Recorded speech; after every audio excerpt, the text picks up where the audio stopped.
Before we start, hit that subscribe button to support the channel and let me know in the comments where you're watching from. I don't usually ask for things like that, but what I'm about to share isn't easy to live with, and it wasn't easy to decide to say out loud. If you're here, you might as well hear it from the beginning. My name is Daniel Reeves. I'm 67 years old. I'm a retired United States Navy commander, and for 26 years, I wore the uniform, followed orders, and believed that silence was sometimes the price of stability. I served on surface vessels, worked closely with subsurface operations, and spent the better part of my adult life trusting that the people above me understood the full picture. I retired quietly, with a handshake, a certificate, and a box of medals that now sit in a drawer in my garage. I don't look at them much anymore. I'm not telling this story because I want attention. I'm telling it because I'm running out of time. Congestive heart failure doesn't give you many illusions about the future. The doctors are careful with their language, but I hear what they're not saying. I probably have months, maybe a year if I'm lucky. My wife passed 3 years ago. My children are grown, living their own lives, and the people who once had leverage over me no longer do. That changes the math. I need to be clear about something right now. I'm not a conspiracy theorist. I don't believe the government is hiding monsters behind every classified document. I didn't spend my career chasing rumors or questioning every briefing. I believed in procedure, in hierarchy, in the idea that some information has to be contained for the greater good. That belief carried me through wars, accidents, and decisions that still wake me up at night. But there are limits. Silence stops being duty when it becomes complicity. In the summer of 1997, I was involved in an operation that does not exist in any official record. If you search my service history, you'll see a gap explained away as advanced training and consultation. That phrase has been used to bury a lot of things over the years. At the time, I didn't question it. I was a commander nearing the end of my career, trusted enough to be useful, expendable enough to be forgotten. The first sign that something was different came with the orders themselves. No digital trail, no standard routing. Just a sealed envelope delivered to my office by a man who wasn't wearing a uniform and didn't give his name. Inside were coordinates, a date, and instructions to report to a civilian airfield outside Norfolk within 48 hours. No explanation. No mission objective. Just a line at the bottom that read, "Compliance acknowledged upon arrival." I considered not going for about 5 minutes. Then training took over. You don't get to commander by ignoring sealed orders. I told my wife it was a short-notice consultation assignment. She didn't like the tone of it, but she'd lived with the Navy long enough to know when questions wouldn't be answered. She hugged me goodbye and told me to be careful. I remember thinking as I walked out the door that I didn't feel like I was coming back from this the same man. The flight didn't go where I expected. We crossed the Atlantic, refueled without ceremony, and landed on a small island facility that wasn't marked on any civilian map I'd ever seen. There were no flags, no signage, just concrete, antennas, and guards who checked my identification 3 separate times before letting me through the gate. I was escorted to a windowless building and told to wait. Inside the briefing room were 11 other men, all military, all senior. Different branches, different specialties, but the same look in their eyes. The look you get when you know you've been selected, not invited. I noticed patterns immediately. Most of them were older. Most had adult children. None mentioned living parents. Someone had done their homework. The briefing lasted exactly 9 minutes. No questions were allowed. A man in a dark suit, who referred to himself only as a director, explained that we were being assembled to participate in a deep ocean operation in the Atlantic basin. He didn't call it an exploration. He didn't call it research. He called it a maintenance mission. That word stuck with me. Maintenance implies something already exists. We were shown sonar images next.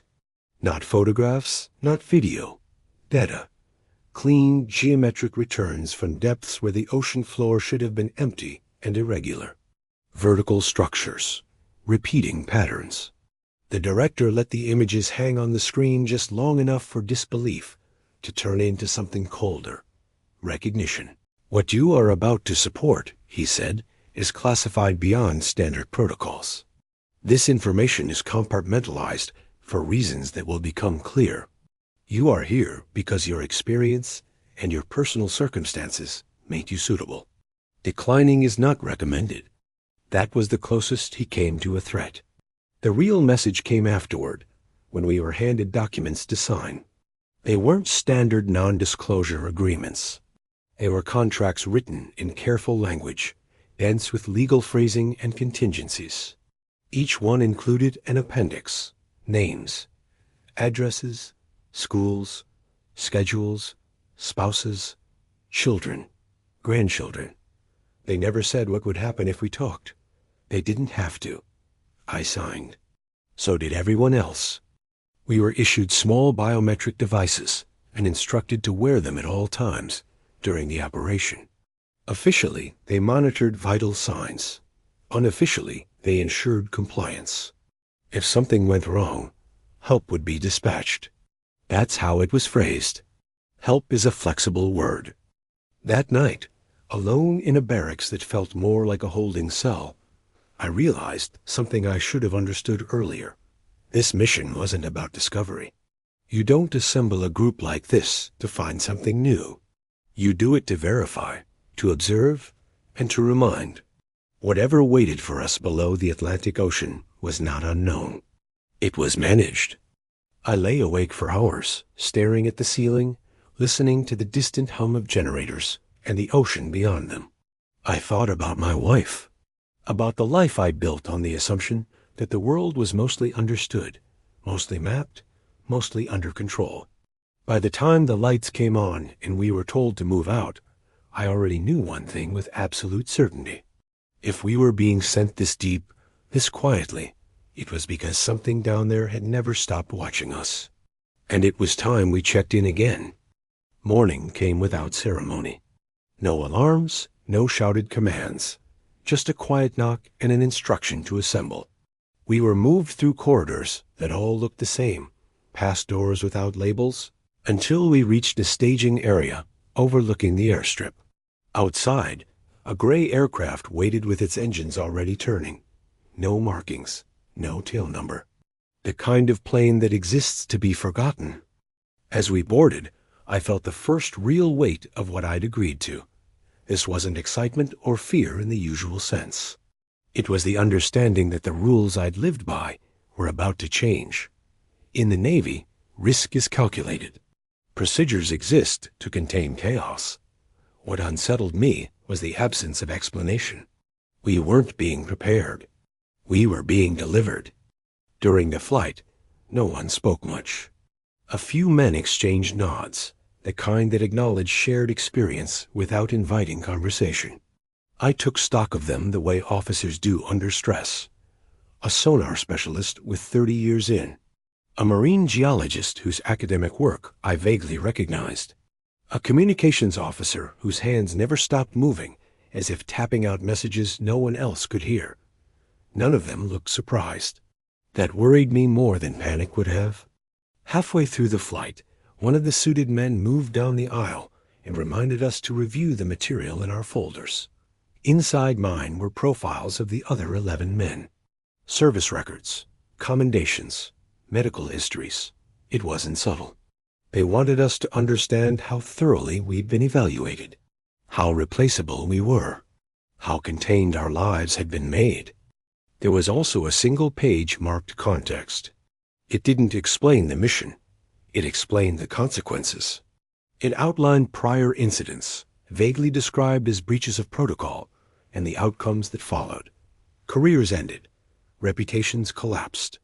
In 2 cases, lives were lost. The language was clinical, but the message was unmistakable. Survival was not guaranteed. Silence was. By the time we landed, the island felt less like a base and more like a perimeter. Everything was controlled. Every movement logged. When I tried to make a phone call to my wife, I was told the lines were unavailable. Not denied, unavailable. I remember thinking how carefully that word had been chosen. That evening, the director returned for what he called a preparatory session. No slides, no data, just a reminder. You will see things that challenge your understanding of history, biology, and your own place in the world. You are not there to judge. You are not there to interfere.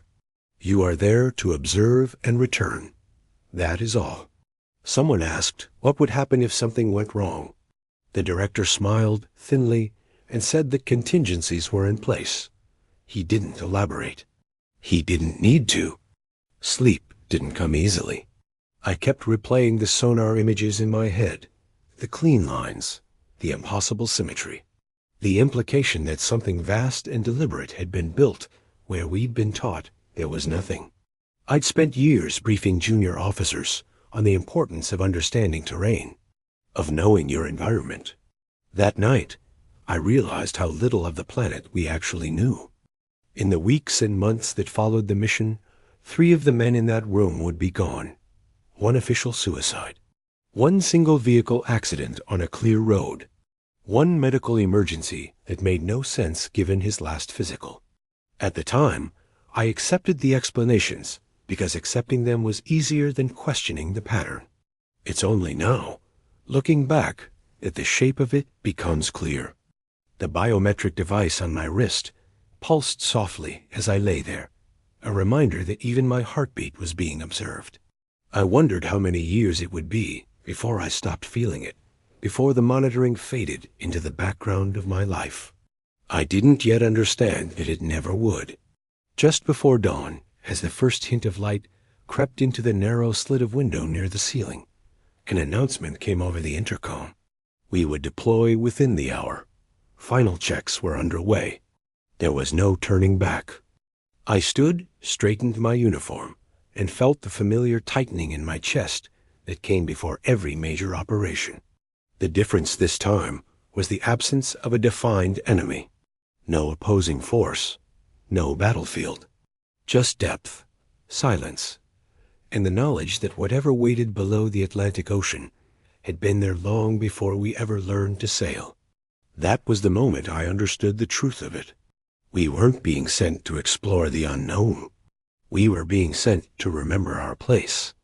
As I walked toward the briefing corridor for the last time, I felt a strange calm settle over me. Not confidence, not bravery, just acceptance. Whatever we were about to descend into had already shaped human history in ways we didn't acknowledge. I knew, even then, that the rest of my life would be divided cleanly into before and after this mission. Some men carry secrets as burdens. Others become the burden themselves. I didn't know which I would be yet. I only knew that the ocean was waiting, patient as it had always been, and that silence, once again, was being demanded as the price of knowledge. And I was already beyond refusal. The transport didn't take us to a port in any conventional sense. We were moved by convoy through a restricted road network to a concrete pier that wasn't marked on any chart I'd ever used. The ocean beyond it looked ordinary enough, slate gray under a low sky, but the air felt wrong. Not ominous in a dramatic way, just muted, like the place existed slightly out of phase with the rest of the world. No cameras, no press, no flags snapping in the wind. Only personnel who already knew to keep their eyes forward and their mouths shut. At the end of the pier sat the submarine that would carry us down. It wasn't a submarine in the way the Navy uses that word. There were no hull numbers, no insignia, no visible seams.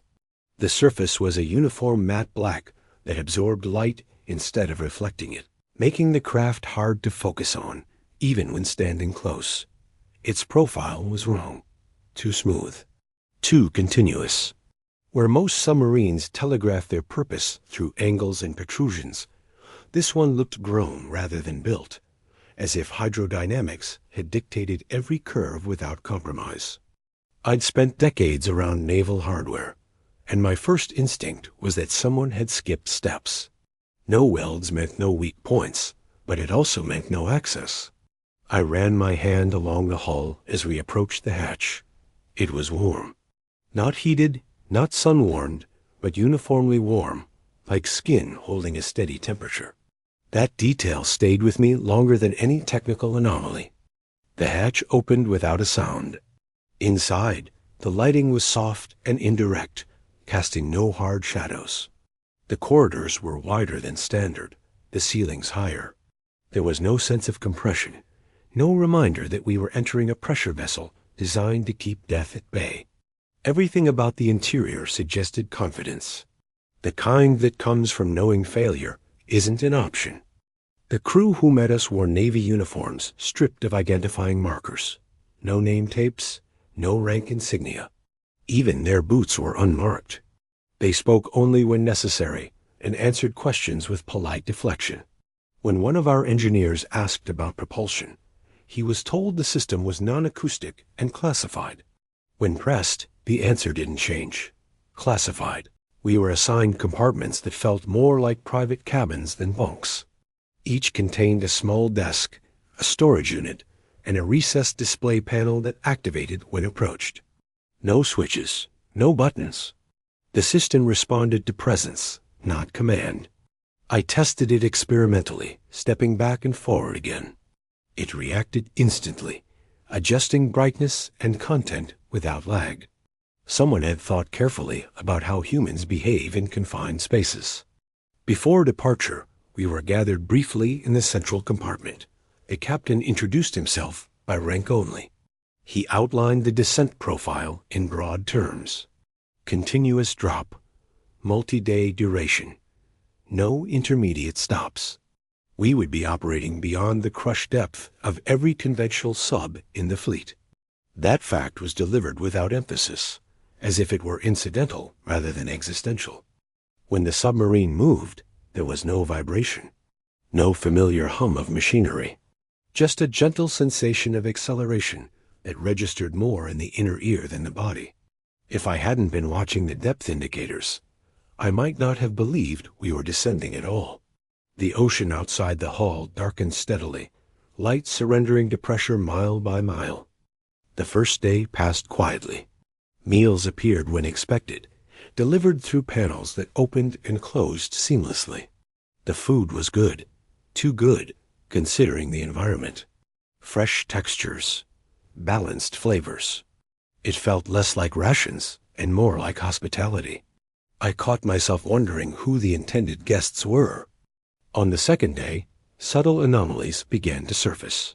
Sonar readings showed biological returns at depths where life should have been sparse at best. Not just small organisms, but large, coherent shapes moving with purpose. The sonar specialist flagged it as unusual and corrected himself and said unprecedented. The captain acknowledged the report and instructed him to continue monitoring without adjustment. No alarms were raised. No course changes ordered. I stood behind the sonar station longer than necessary, watching patterns scroll across the display. The returns weren't random.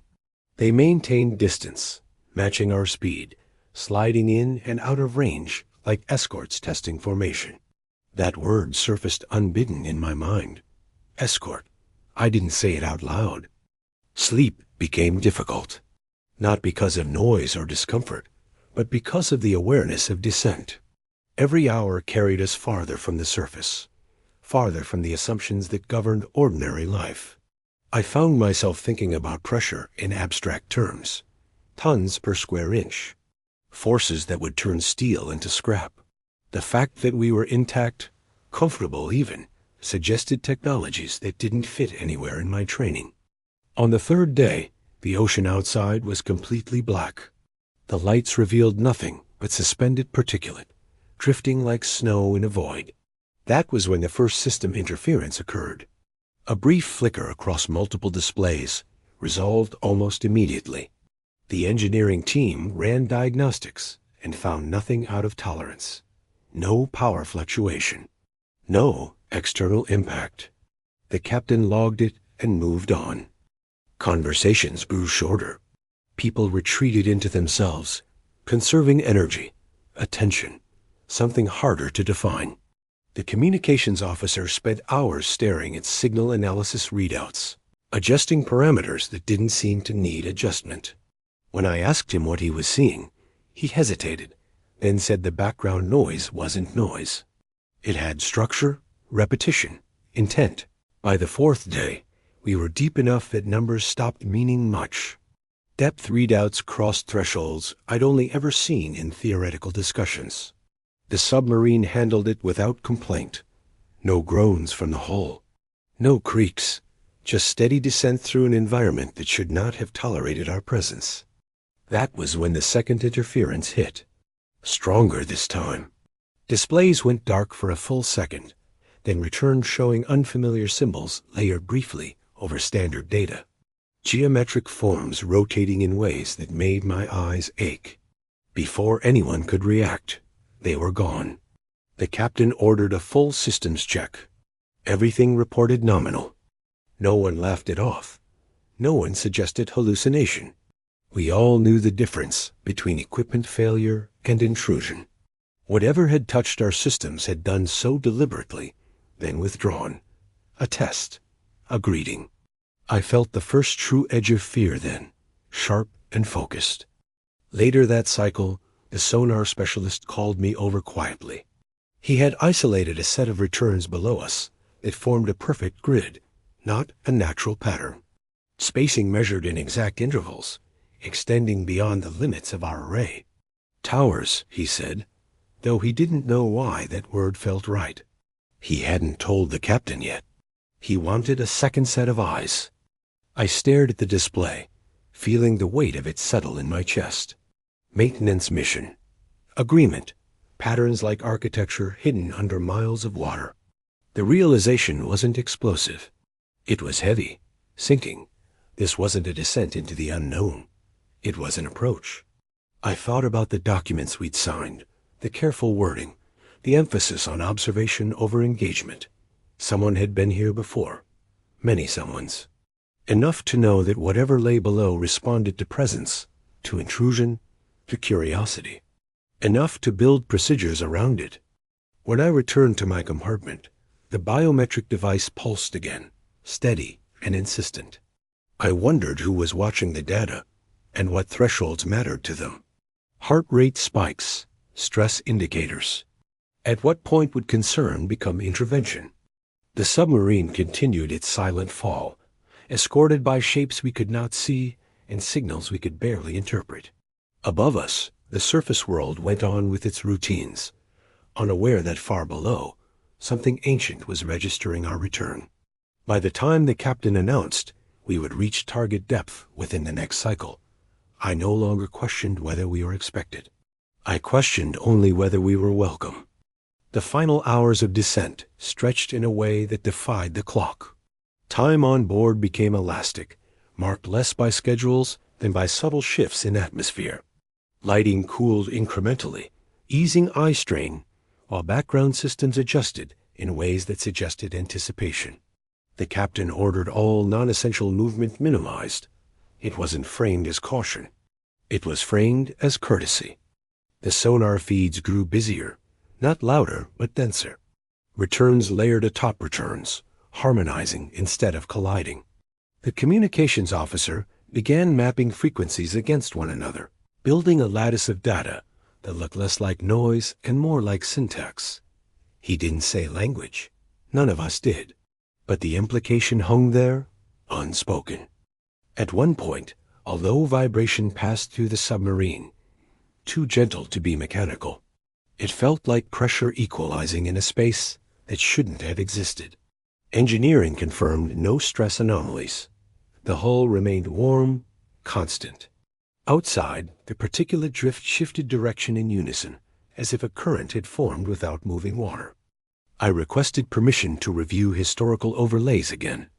The captain granted it. The images looked different, now that we were nearly on top of them. The geometry aligned. Depth markers converged.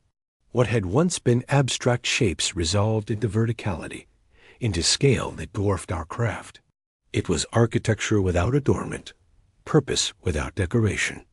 The crew began reporting physiological responses that didn't match stress profiles.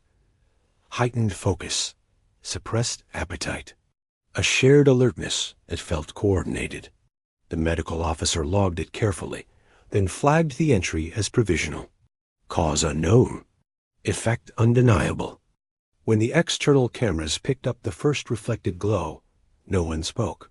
It wasn't light in the conventional sense. It was luminance without source, a soft field that bent around structures we couldn't yet fully resolve. The cameras compensated automatically, struggling to interpret wavelengths that sat just outside familiar bands. The captain ordered a reduction in forward motion. The submarine complied, easing as if guided by an external hand. Manual controls remained available, but untouched. No one wanted to test the limits of our autonomy at that moment. I realized then that the silence we'd been trained to maintain was being reciprocated. No alarms, no sudden movements, no displays of force. Whatever lay ahead was observing us as carefully as we were observing it. That symmetry mattered. As target depth approached, the biometric device pulsed once more, then settled, heart rate steady, breathing even. I felt present in a way I hadn't since my earliest days in service, when the world still seemed vast and unmapped. The captain's voice came over the internal system, calm and measured. Final approach commencing. Maintain stations. Observe only. Below us, the glow intensified, resolving into forms that suggested edges, planes, corridors, not ruins, not debris, something intact, responsive, awake. We were no longer descending through empty water. We were entering a domain. And for the first time since leaving the surface, I understood that the descent itself had been the message. We had been allowed to come this far because restraint had been demonstrated, because procedure had been followed, because silence had been honored. Whether that would be enough was a question the ocean was about to answer. I stood there, hands folded behind my back, watching the depth tick down in fractions. Each number felt ceremonial, like a gate passing. No one needed to say what came next. The submarine slowed again, as if acknowledging arrival. Somewhere below, something had noticed us, and the waiting ended. History does that when witnesses finally arrive. Below, as the submarine eased forward, the glow outside resolved into structure with unsettling clarity. What had first appeared as diffuse luminance sharpened into edges and planes that obeyed a logic I couldn't immediately parse. The city didn't rise from the seafloor the way human settlements do. It emerged from it, integrated so completely that the boundary between geology and construction no longer existed. Walls flowed into rock. Towers grew from the abyss as if crystallized from pressure itself. There were no signs of decay, no sediment buildup, no suggestion that time had been eroding this place. It looked maintained. The captain ordered all external lighting reduced to minimum. The city did not dim in response. If anything, its ambient glow intensified, adapting to our presence without flare or aggression. That alone told me more than any briefing could have. We were not intruders stumbling into abandoned ruins. We were arrivals being acknowledged. Sonar returns became almost overwhelming. Not louder, not chaotic, but layered with such density that the displays struggled to render them meaningfully. Structures overlapped in 3 dimensions, forming lattice that extended beyond visual range. The sonar specialist's hands hovered uselessly over his console. He wasn't adjusting gain anymore. He was watching, like the rest of us, trying to reconcile scale with comprehension. The communications officer broke the silence first. "The acoustic patterns have changed," he said quietly. "Not frequency, not amplitude, structure. They're responding to our movement in real time." He didn't look away from his screen as he spoke. "It's not a broadcast. It's a conversation." No one corrected him. As we drifted closer, I felt a pressure behind my eyes that had nothing to do with depth. Not pain, exactly, but awareness. A sense of proximity that went beyond physical distance. The city seemed to occupy more space than its dimensions allowed, as if its presence extended outward in layers, we couldn't measure. The submarine slowed again without a command being given. Helm control remained nominal, but the motion no longer felt entirely ours. We weren't being pulled. We were being guided. The distinction mattered. I caught the captain's eye across the compartment. He gave a small nod, acknowledging what we both understood and were not going to say. Ahead of us, a section of the city shifted. Not mechanically, not with hinges or seams, but organically. Material flowed, reconfiguring itself into an opening that matched our approach vector with unsettling precision. A docking aperture formed where none had existed moments before, its dimensions exact, its orientation flawless. There was no mistaking the intent. They had built a door for us. Engineering reported external pressure equalization, beginning without our input. The numbers dropped impossibly fast, settling into a range that matched surface conditions. Atmospheric composition followed, aligning with Earth normal ratios as if pulled from a template. The captain requested confirmation twice, then stopped asking. The data spoke for itself. The submarine slid forward, aligning perfectly with the opening. There was a gentle contact, barely perceptible, followed by a sensation like settling into still water. External systems reported a complete seal. We were no longer in the open ocean. For several seconds, nothing happened. Then the lights inside the submarine dimmed, not as a failure, but as an accommodation. Outside the forward viewport, the glow shifted again, brightening into clarity. We were inside a chamber vast enough to dwarf our craft, its walls pulsing softly with bioluminescent patterns that suggested circulation, not decoration. The material was translucent in places, revealing layers beneath layers, all active, all alive. The airlock cycle completed without prompting. Internal pressure stabilized. No alarms, no warnings. The medical officer confirmed what the instruments already showed. The environment was breathable, comfortable, tailored. I felt a chill then, the kind that comes from realizing how thoroughly you are being anticipated. The captain convened a brief exchange, his voice low. "We will proceed with external observation," he said. "No weapons. No samples. No deviation. We follow protocol exactly." His eyes lingered on each of us in turn. "Whatever happens, remember why we're here." I knew what he meant. Not discovery. Not conquest. Confirmation. The first of them appeared without fanfare. One moment the far wall of the chamber was unbroken. The next, a section of it flowed aside, reshaping itself into an opening that led deeper into the city. From that opening emerged 3 figures. They moved with a smoothness that made walking look inefficient. Tall, elongated, their bodies were arranged in a way that echoed human symmetry without replicating it. Limbs were longer, joints subtler. Their skin was a muted blue-gray, semi-translucent, with faint luminous channels visible beneath the surface.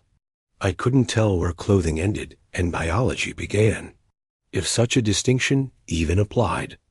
Their heads were proportionally larger than ours, faces dominated by eyes that were uniformly dark, reflective, and unreadable. No visible pupils, no sclera, just depth. Their mouths were narrow, almost vestigial, and their noses consisted of small slits that opened and closed rhythmically. Gills, perhaps, repurposed. Evolution does not discard successful structures. It refines them. As they approached, I felt the pressure behind my eyes intensify, resolving into something clearer. Not sound, not images in the conventional sense. Concepts, impressions. A deliberate touch at the edge of thought. They were not speaking. They were communicating. The sensation was invasive and gentle at the same time, like someone placing a hand on your shoulder from inside your mind. There was no panic response, no sense of violation, only an overwhelming awareness of being examined with patience that bordered on indifference. I understood, without words, that we were being welcomed, not celebrated, not feared, acknowledged. One of the beings stepped forward, raising a long, slender hand with 6 digits palm facing outward. The gesture was unmistakably non-threatening. A greeting or its equivalent. The captain hesitated for only a fraction of a second before mirroring the motion. The being inclined its head slightly, and I felt a subtle shift in the mental pressure. Approval, perhaps. Or confirmation. Images followed, cascading through my awareness with startling clarity. Vast spans of time compressed into moments. Oceans forming. Continents shifting. Life emerging and diversifying. I saw these beings adapting, retreating into depth as surface conditions changed, building where pressure and darkness offered stability. They had watched the rise of mammals, the appearance of humans, the spread of our species across coastlines and seas. They had not interfered. Another wave of impressions followed, darker in tone. Sonar pulses disrupting their communications. Drilling platforms piercing deeper than before. Explosions. Nuclear tests conducted underwater. Shock waves reverberating through environments we barely understood. The sense that accompanied these images was not anger. It was concern. They were not afraid of us as individuals. They were wary of us as a collective. The city around us responded subtly to the exchange, its luminous patterns shifting in resonance with the mental dialogue. I realized then that the architecture was not passive. It was an extension of their cognition, a distributed system that blurred the line between environment and mind.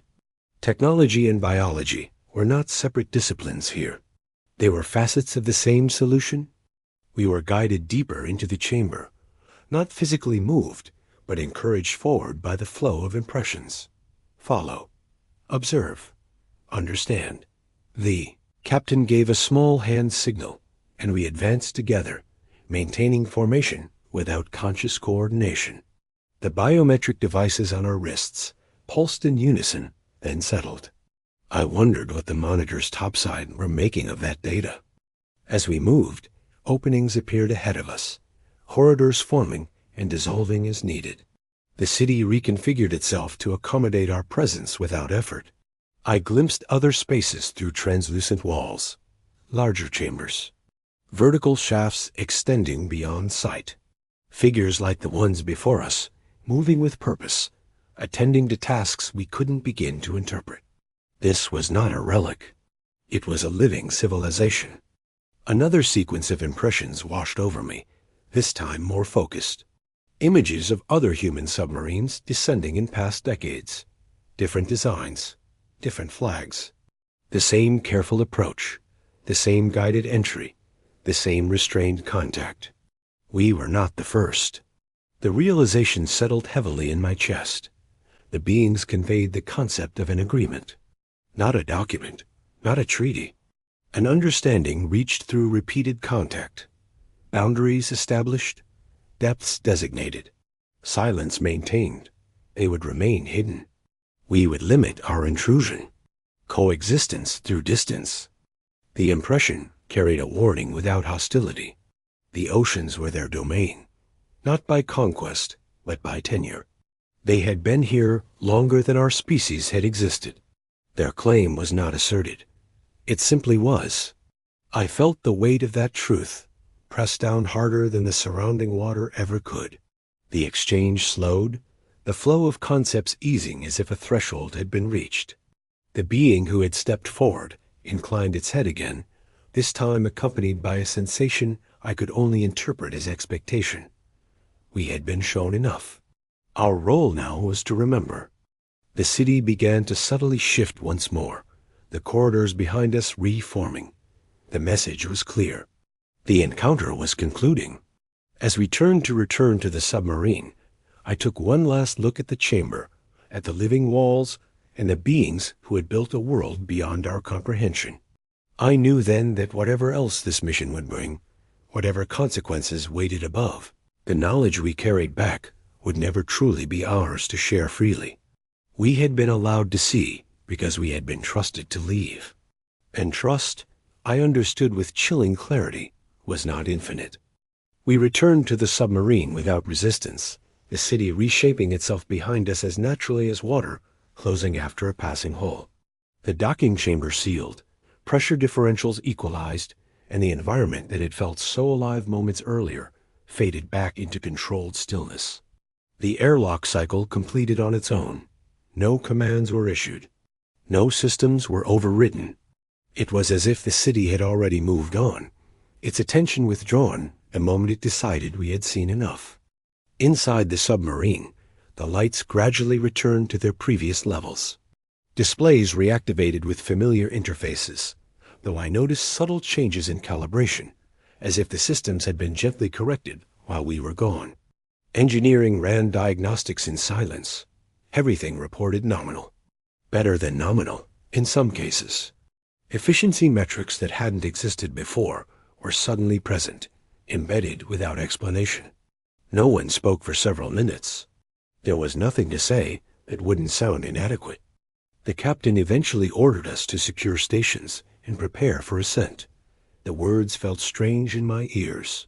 Ascend implied return, but none of us believed we were going back to anything resembling normalcy.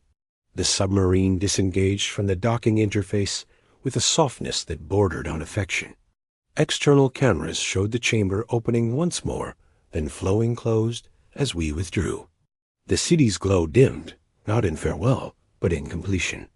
As we began the ascent, the communications officer confirmed that the acoustic patterns had changed again. The layered signals were receding, reorganizing into something quieter, less insistent. We were no longer being addressed. We were being released. The first hours passed without incident. The submarine resumed its silent climb, systems operating with the same effortless precision that had carried us down. I tried to rest, but sleep wouldn't come. Every time I closed my eyes, impressions surfaced. Not images this time, but understandings that felt newly integrated, like memories that had always been there, but were only now accessible. They had shown us their history deliberately, not as spectacle, but as context. They were not refugees from a lost surface civilization, as myths would suggest. They were native to the deep, shaped by pressure and darkness in ways surface life never had to be. When conditions on the planet shifted millions of years ago, they adapted inward instead of outward, building where stability endured. While continents drifted and climates swung, they remained. Their cities were not singular. They were nodes distributed across the ocean basins, in places where geological activity provided energy without chaos. Mid-ocean ridges, trenches, fault lines. Locations humans classified as hostile or inaccessible were, to them, optimal. We had mapped these places as voids because our tools couldn't read them properly. That was by design. The agreement, such as it was, had formed gradually. Early encounters were chaotic, driven by accident and misunderstanding. Primitive submersibles blundered too deep. Sonar systems screamed into the dark without restraint. The response had not been retaliation, but containment. Systems disabled. Submarines redirected. In rare cases, destroyed when boundaries were ignored. Over time, patterns emerged. Humans noticed. Governments talked, quietly. By the mid-20th century, contact had become structured. Carefully selected crews, controlled descents, limited exposure. The beings below did not want secrecy for its own sake. They wanted distance. The agreement formalized that distance, defining zones where human activity would be tolerated and depths where it would not. Exploration above a certain threshold. Silence below it. They had honored that understanding for decades. As we climbed, the captain gathered us briefly in the central compartment. He didn't recap the encounter. He didn't need to. Instead, he outlined what would happen next in procedural terms. Upon surfacing, we would be met by personnel from multiple agencies. We would be separated immediately.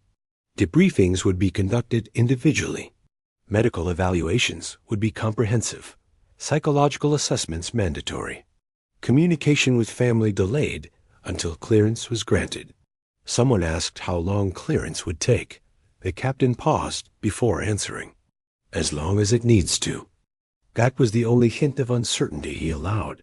The ascent took days, but it felt shorter than the descent, compressed by anticipation. The ocean outside gradually lightened, darkness giving way to gradients of blue and green. Life reappeared on sensors in familiar forms. Fish, plankton. The return of the known was disorienting. After what we had seen, the surface world felt thin, almost fragile. When we finally surfaced, there was no fanfare, no welcoming committee, just open water and a sky that seemed too wide. Within minutes, unmarked helicopters appeared on the horizon, approaching with practiced efficiency. The submarine was secured, hatches opened. Orders were given quietly and obeyed without question. We were moved quickly, efficiently, like assets rather than people. I didn't see most of the team again for months. Some I would never see again at all. The debriefings began immediately. 8 hours a day, 5 days a week. The same questions asked in different ways. Descriptions requested, then challenged. Emotions noted, then dismissed. The goal was not to learn. It was to shape memory, to identify inconsistencies, to establish a version of events that could be managed. When words failed, they asked for drawings. When drawings failed, they asked for metaphors. When metaphors failed, they asked about dreams, sleep patterns, stress responses. They were less interested in what we had seen than in how it had affected us. The information itself was already known. Our reactions were the variable. The threats came later, delivered with professional courtesy. A mention of my wife's commute. A casual reference to my son's university. A reminder that accidents happen more often than people like to admit. The message was always the same. Cooperation ensures stability. Silence protects everyone. I complied. What choice did I have? When I was finally allowed to go home, I felt like a stranger in my own life. My wife noticed immediately. She said my eyes looked different, that I seemed distant, distracted. I told her the truth as far as I could without crossing the line. It had been a difficult assignment. I needed time. She accepted that explanation because she loved me. That made the lie heavier. The others struggled in their own ways. One drank himself into a spiral he couldn't climb out of. Another fixated on deep-sea documentaries, watching them obsessively, muttering about how wrong they were. One simply vanished from all records after an extended stay in a medical facility. Officially, he retired early. Unofficially, he broke. Deaths followed, spread out just enough to avoid pattern recognition. A car accident on a rural road, a sudden aneurysm, a fall that no one witnessed. Each one was tragic. Each one was isolated. Until you knew the context. I stayed alive by doing exactly what was expected. I kept quiet.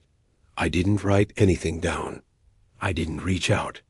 I avoided the ocean when I could. When I couldn't, I reminded myself that distance mattered, that respect mattered. Years passed. Technology advanced. Deep-sea exploration became cheaper, more accessible. Private companies began pushing boundaries governments had agreed not to cross. Drilling rigs went deeper. Sonar arrays grew more powerful. The beings below responded not with contact, but with enforcement. Equipment failures. Lost vehicles. Disasters explained away as engineering errors. Patterns emerged for those who knew how to look. I watched the news differently after that. Submarine incidents caught my eye. Funding debates about ocean research raised questions no one else seemed to ask. The imbalance between space exploration budgets and deep ocean funding stopped feeling accidental. We were encouraged to look up because looking down was dangerous. I understood then that the agreement was under strain, not because of malice, but because of momentum. Humanity expands by default. We probe, we exploit, we rationalize.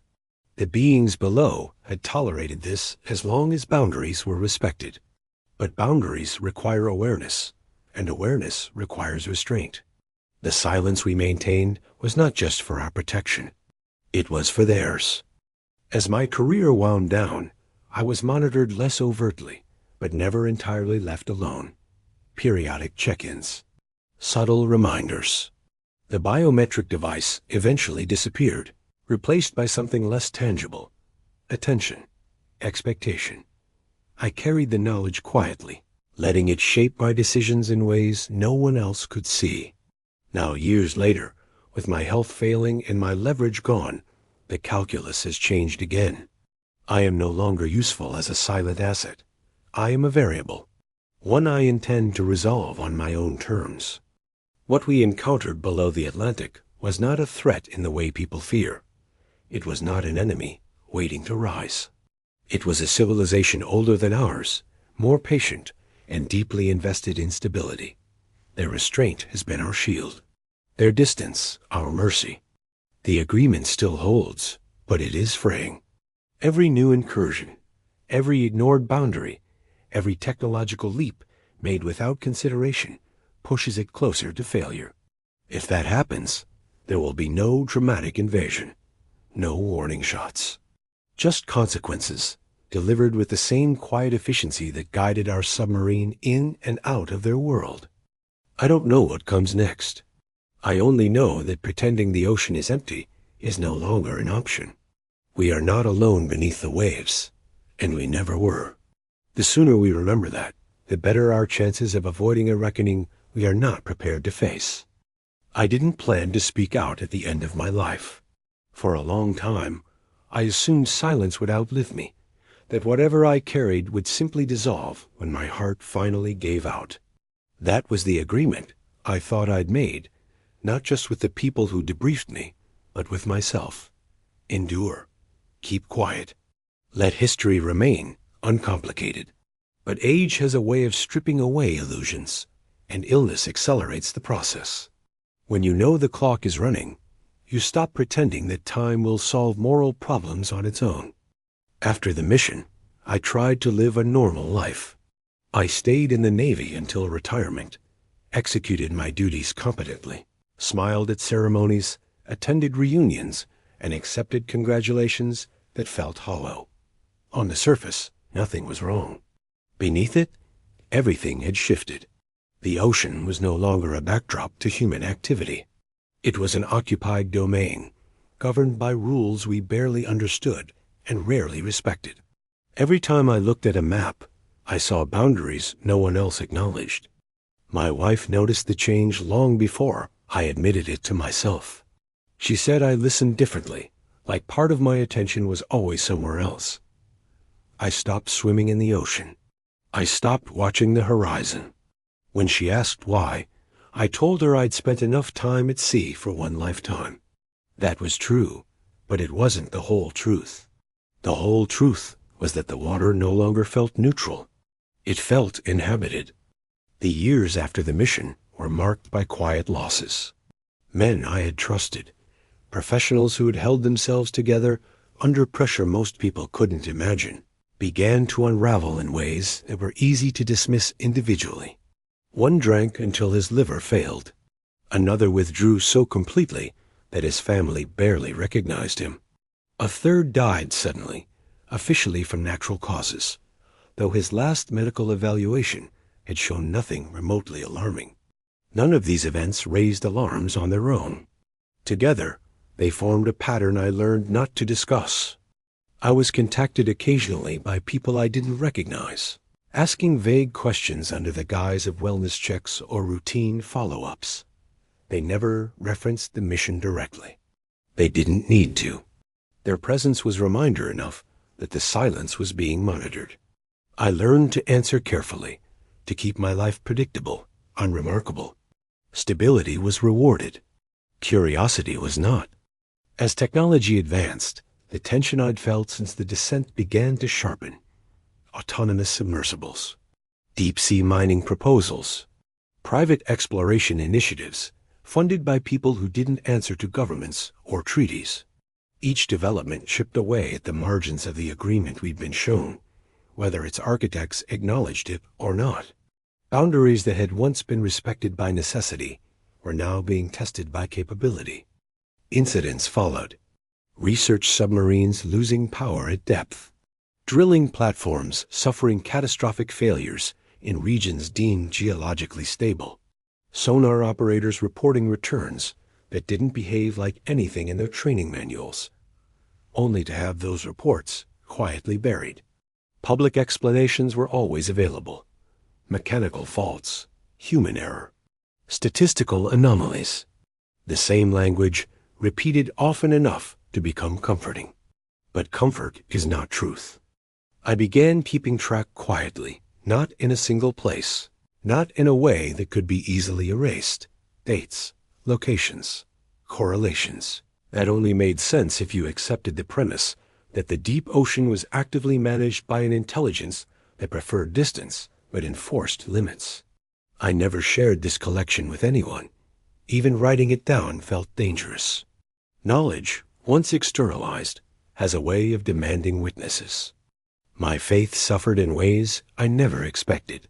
I'd been raised to believe that humanity occupied a special place in creation. That dominion over the earth was both a gift and a responsibility. Meeting beings who had existed millions of years before our species forced a reevaluation I wasn't prepared for. If we were created in the image of something divine, what did that make them? Were they included in that design, or were our stories simply narrower than we like to admit? I stopped attending church not out of anger, but out of uncertainty. The answers offered felt too small. When my wife became ill, the weight of what I hadn't told her grew heavier. I sat beside her hospital bed, listening to machines measure her life in rhythms and numbers, and wondered whether I had stolen something from her by withholding the truth. She sensed it. In her last weeks, she told me she knew I had carried something alone for too long, that whatever it was had cost me more than I admitted. She never pressed. That restraint was a kindness I didn't deserve. After she passed, the house felt empty in a way that had nothing to do with square footage. I sold it, moved inland, and tried to live quietly. The monitoring eased, but never disappeared entirely. I understood then that as long as I remained silent, I was manageable. The moment I spoke, I would become a problem. Problems attract solutions. The cancer diagnosis changed the balance. Terminal illness removes leverage. Threats lose their edge when time itself has become the ultimate certainty. I realized that the only thing left to decide was whether the truth would die with me or move beyond my control. I chose the latter not out of spite, but out of obligation. Silence had protected stability for decades. It had also allowed boundaries to erode unnoticed. I know how this testimony will be received. My credibility will be questioned. My medical records will be cited.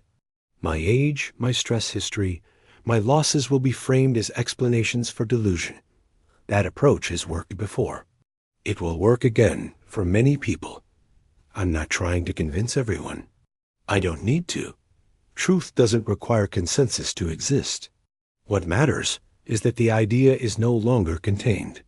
The beings we encountered beneath the Atlantic were not gods, demons, or saviors. They were inhabitants, shaped by an environment we barely understand, who chose restraint over dominance. They did not rise to the surface when they could have. They did not interfere when we first learned to sail, or later to wage war across the oceans. They observed, adapted, and waited. That patience has been the foundation of our unchallenged expansion. But patience is not infinite. Climate change, pollution, and industrial noise are altering the deep ocean in ways we rarely consider. To us, these changes are abstract, measured in parts per million and long-term projections. To those who live there, they are immediate and cumulative. Acidification, thermal shifts, and constant acoustic assault disrupt systems that took millions of years to stabilize. We are not just trespassing. We are degrading a shared environment without acknowledgement. The agreement we were shown was not a threat. It was a compromise. Stay above certain depths. Limit intrusion. Respect silence. In exchange, coexistence would continue. That compromise is now under strain from actors who do not know it exists and would likely ignore it if they did. Private industry does not negotiate with what it cannot quantify. Governments struggle to restrain innovation when profit and prestige are involved. If the agreement fails, the outcome will not resemble invasion narratives or apocalyptic fantasies. There will be no fleets rising from the depths, no declarations, just enforcement, systems failing at critical moments, infrastructure disrupted where it matters most, shipping lanes compromised, undersea cables severed, coastal vulnerabilities exposed not through violence, but through the withdrawal of tolerance. The ocean covers most of this planet. Control of it has always been an illusion we maintained because no one challenged it.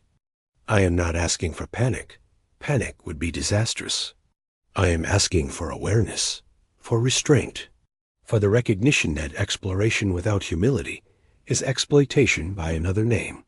We are not alone on this planet, and we never were. We simply convinced ourselves that what we couldn't see didn't count. To my children, if you ever read this, know that my silence was never a reflection of love withheld. It was fear, misplaced duty, and the mistaken belief that bearing a burden alone made me strong. I hope understanding the truth brings you peace rather than resentment. To those who served with me and survived, I know what this costs. I know the risk. I believe the risk of continued silence is now greater. The world is changing faster than the agreement was designed to withstand. Preparation requires knowledge, not denial. To the beings beneath the oceans, if any part of this reaches you, know that not all of us are ignorant of your presence or indifferent to its implications. Some of us understand that coexistence requires humility, not dominance. We are a young species, still clumsy with power. Whether we mature before causing irreversible harm remains to be seen. And to everyone else, remember this when you hear about unexplained incidents at sea, strange acoustic phenomena, or sudden failures in places humans were never meant to linger. Ask not just what failed, but where. Ask not just how, but why. The answers may not be comfortable, but comfort has never been a reliable measure of truth. I kept this secret for decades because I was told it protected humanity. I'm breaking it now because continued ignorance no longer does. The ocean is not empty. It is not silent. It is not ours alone. We have been allowed to exist within its margins. An allowance can be revoked. My name is Daniel Reeves. I served my country faithfully. I honored the agreement as long as I believed it was honored in return. At the end of my life, I choose truth over containment. What happens next is no longer in my hands. It never truly was. The depths have been patient. Whether they remain so will depend on what we choose to do with the knowledge we can no longer pretend we don't have.